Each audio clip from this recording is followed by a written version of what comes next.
Hello, welcome to White Birch Tarot and Astrology. This reading is for Sun, Moon, Rising, and even I would say Venus and Mars in Virgo. This is a mid-July reading, so we're going to say maybe for the next few weeks. And I'm going to do an overall energy and then some romance cards. And I've already drawn most of the cards. I'm going to talk a little bit about the astrology too. And again, if you don't know your chart, if you don't know how to find out what your rising sign is or where your Venus and Mars are, you can message me. I'll leave my email address in the comments and I will help you figure that out. You can get it for free on astro.com. And I'm thinking about doing a how-to video, but I have to figure out how to do the how-to video because I'd have to use my phone and set it up here somehow. And then anyway, I'll practice that over the weekend. But anyway, if you know where those things are, it would be helpful for you because I find that it matters. Okay, so again, this is for Virgo. And I would say the most important thing is going on for you. There are two. You are opposite. Your opposite sign is Pisces. You're an earth sign. Pisces is water, ruled by Neptune. You're ruled by Mercury. Some say you're ruled by Chiron, the wounded healer. Or co-ruled anyway. And you have had Saturn and Neptune across from you, opposite, in Pisces for a while. In fact, I just looked it up. Neptune went into Pisces. Neptune rules Pisces, which is your opposite sign again. Neptune went into Pisces in 2011 for part of it and then went in permanently in 2012 and does not leave until in April of next year, April 1st actually. Neptune goes into Aries until October 22nd of 2025. Then goes back into Pisces again and stays there until the beginning of 2026. And so once we hit 2026, I know that seems like a long way away, Neptune will be out. I forgot to look and see when Saturn leaves. I'm sorry. No, I didn't. Yes, I did.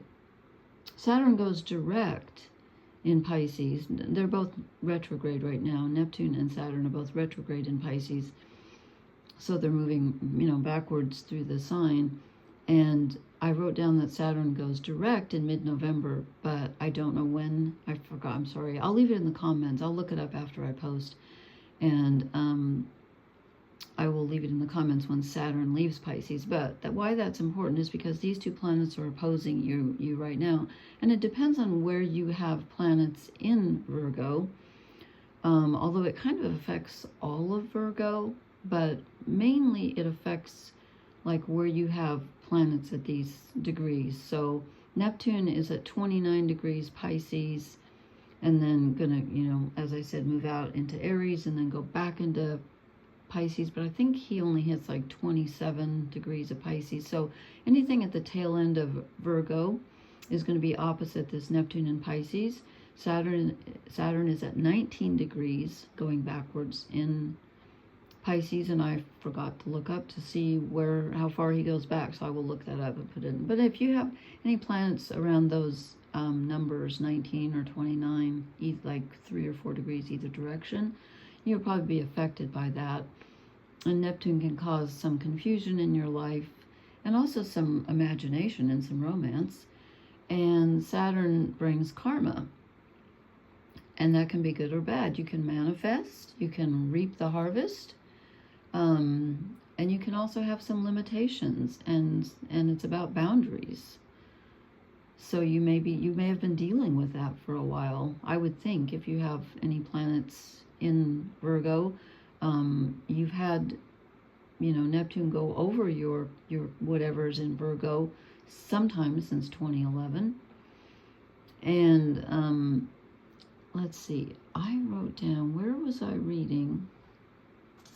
Is that for something else? No, I forgot. Somebody is, oh yeah, I guess it was Neptune doesn't stay in Aries until 2026. I already talked about that, I think. So, you know, that there can be a lot of confusion for you, and really until the beginning of 2026. It can kind of go back and forth. And like I said, you get a break between April and October of 2025. But it can also bring in imagination and romance. And your cards, you know, it's funny, when I was thinking about, I was going to do your deck, your drawing, your reading last night, because I was doing 3 a night and I was too tired. So I put it off, but all day when I was thinking about it, I just got this really good feeling, and the cards are awesome. Wait till you see them. The other thing I wanted to mention is that the ruler of your sign is Mercury, who is currently at about 11 degrees of Leo, which is right next to your sign, so that's a good placement. And we have Mars, who rules Aries, and Uranus, who rules Aquarius. They're both in Taurus, and they're getting ready to conjunct, and they are making a trine to your sign. If you have anything between around the 20s, from 20 to like 29 of Virgo, this is very, very positive energy. A trine is very positive, and so Mars is going to get together with Uranus, and that can bring sudden physical change. You can, like, you know, sudden desire. It can also be like you could move or have a new romance. You could have a new adventure, a vacation. It's something unexpected coming in. And so let me show you your cards. And I've also drawn a shadow card. But anyway, so the first 4 cards I drew are about your general overall energy, career, just your life in general. The bottom 4 cards are romance, okay? So we're going to start with just your life in general. And we get the 4 of Swords, which is a card of being mentally tired and needing to rest. It's like taking a mental nap and recuperating. So I think maybe this Neptune and Saturn moving through Pisces opposite your sign has been a bit challenging and tiring for you, and you just want to take some time out and not think about anything. And so mid-July for the next few weeks is a good time to do that. And then I drew the 3 of Cups, and this is also a very positive, well, that's positive. I mean, it means you're tired, so that's not positive, but it's good to take a rest. This is a very positive card, though, because this is enjoying yourself emotionally with others. It's about having fun and celebrating. And, you know, it just doesn't get any better than that to, you know, if you're lonely or just kind of bored or whatever, this is a good time to get out there and have some fun with the people that you care about. And it looks like you're going to on an emotional level. And then we get the 9 of Pentacles, which to me is a very, I haven't memorized. All of these cards have an astrological correlation, like, you know, Venus in Aquarius or, you know, Saturn in Pisces or whatever. And I have not memorized them because there are so many of them. I should have a list here.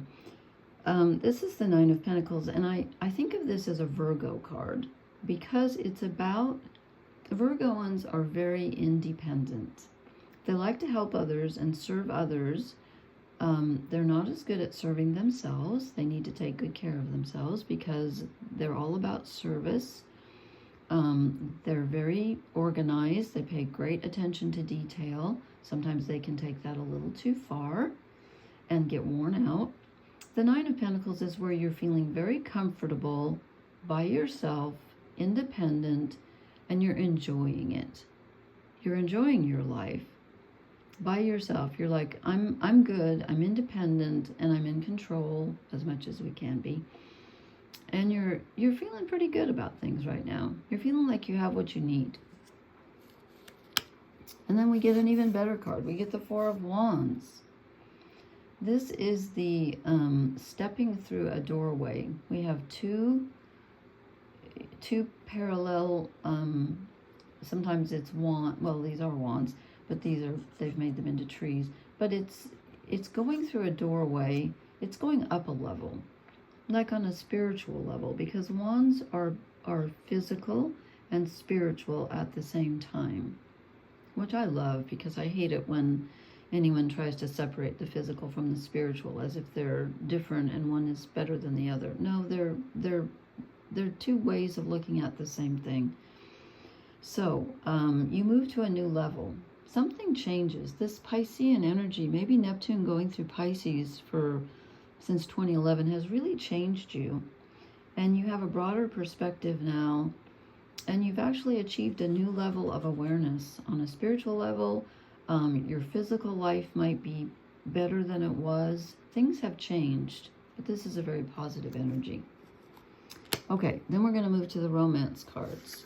So the first card I draw is the Six of Wands, which is the victory card. This is getting what you want, whatever that is. And since I asked for romance, I'm assuming that in the romance department, if you're single and you want to stay that way, okay. If you're looking for someone, it looks like you might be on the road to finding someone, because you get what you want with the victory card, the Six of Wands. This is all about achieving what your goal is. And pardon my voice, I have terrible allergies today. And then we get the Eight of Wands, which is movement. In most decks. In this one, it's a little bit more about a message coming in.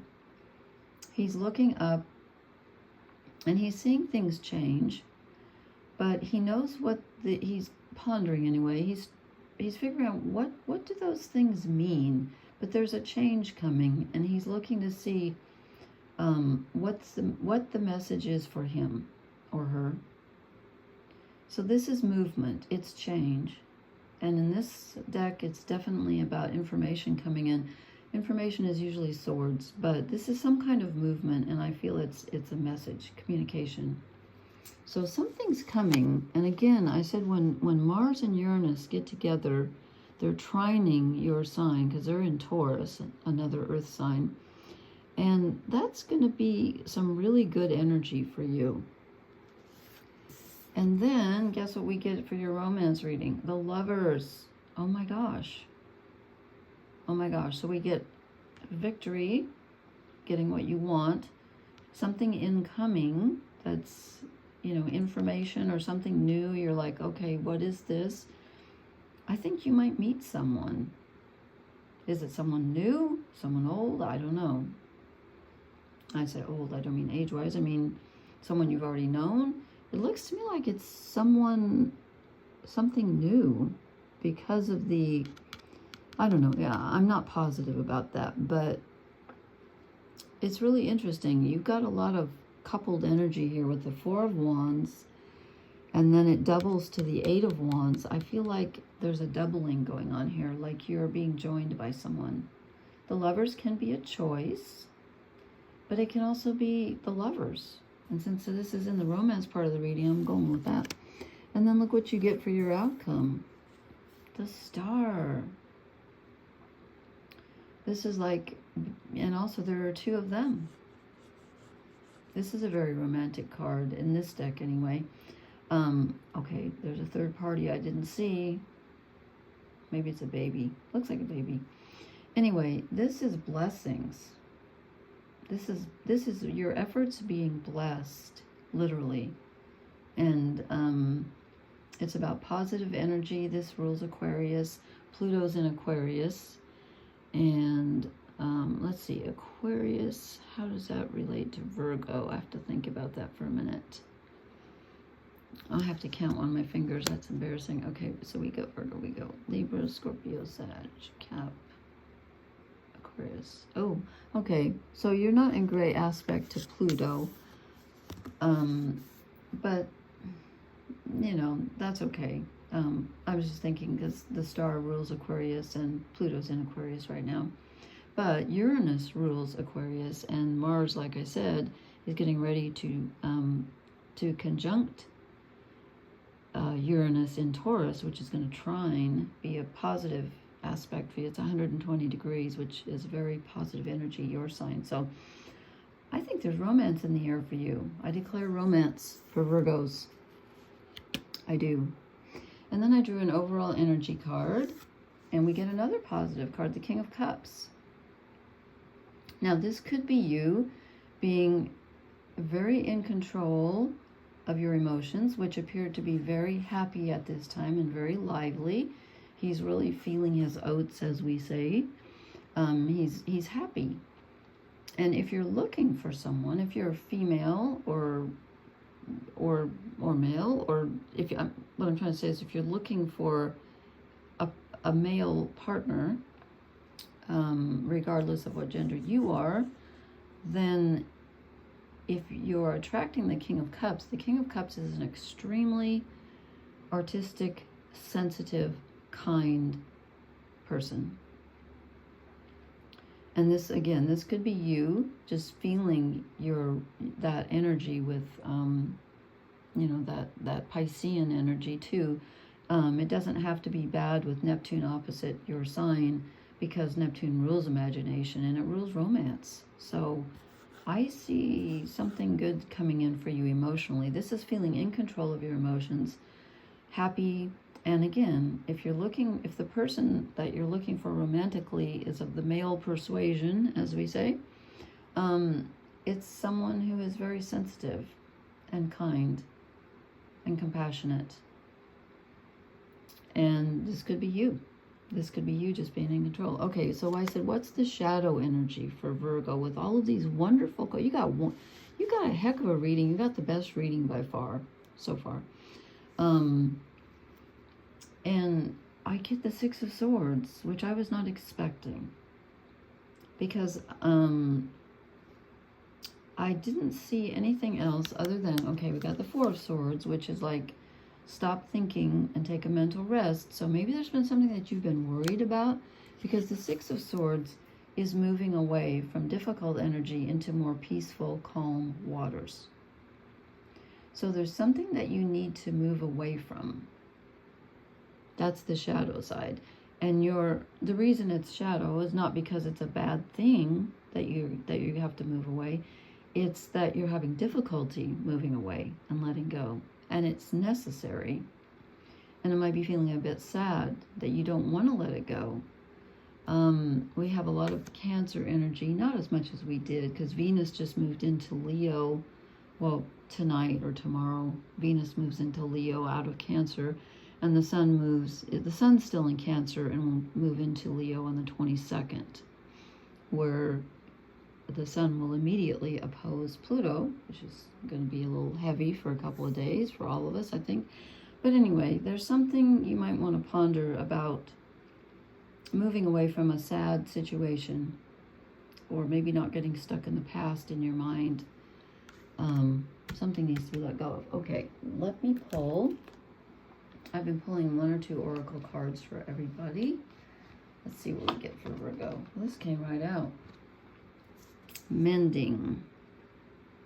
Someone else got this, and I don't remember. Was it Leo, I think?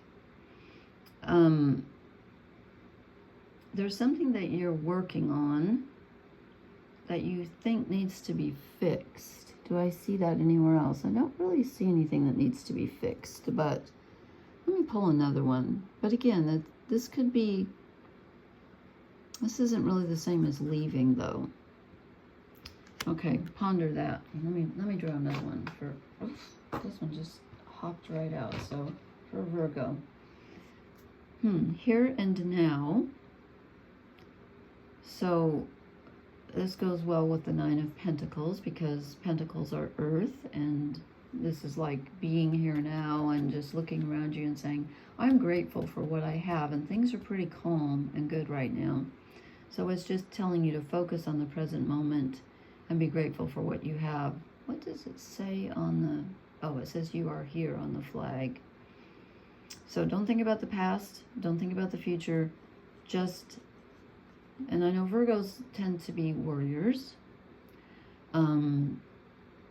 Cancer and Virgo are notorious for worrying. So try to put down your worry energy.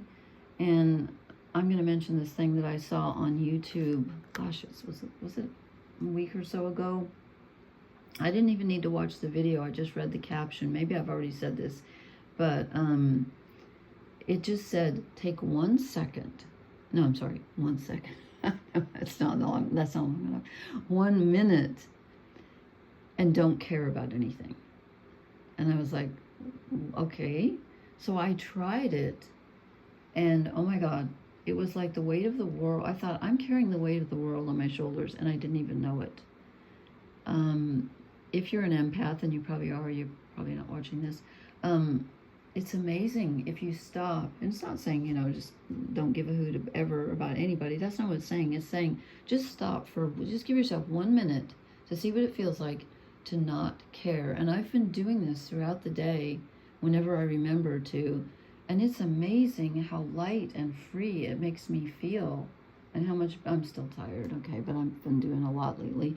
But it's amazing. So why don't you try that? Maybe that's what this is about. And I don't understand the mending card in this context. So please leave me a message and let me know how this resonates.